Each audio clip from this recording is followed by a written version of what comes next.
ലോക്സഭാ തെരഞ്ഞെടുപ്പിന്റെ ഭാഗമായി സ്വീപിന്റെ നേതൃത്വത്തിൽ ബൈക്ക് റാലി സംഘടിപ്പിച്ചു. ജില്ലാ collector Arun K Vijayan, police observer Santhosh Singh, Gaur city police commissioner Ajith Kumar, assistant collector Anoop Garg എന്നിവരുടെ നേതൃത്വത്തിൽ നടത്തിയ ബൈക്ക് റാലി ആവേശകരമായി. വോട്ടറായതിൽ അഭിമാനിക്കുക, വോട്ട് ചെയ്യാൻ തയ്യാറാകുക, ഒരു വോട്ടും പാഴാക്കരുത്, എന്റെ വോട്ട് എന്റെ ഭാവി തുടങ്ങിയ പ്ലക്കാർഡുകൾ ഉയർത്തിയാണ് ബൈക്ക് റാലി സംഘടിപ്പിച്ചത്. കളക്ടറേറ്റ് പരിസരത്ത് നിന്ന് ആരംഭിച്ച റാലി പൊതുനിരീക്ഷകൻ മാൻവേന്ദ്ര പ്രതാപ് സിംഗ് ഫ്ളാഗ് ഓഫ് ചെയ്തു.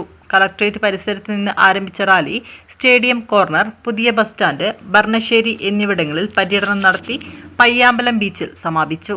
ജില്ലാ ഭരണകൂടത്തിന്റെ ജീവനക്കാരാണ് ബൈക്ക് റാലിയിൽ അണിനിരന്നത്. ചടങ്ങിൽ എക്സ്പെൻഡിച്ചർ ഒബ്സർവർ ആരുഷി ശർമ്മ പങ്കെടുത്തു.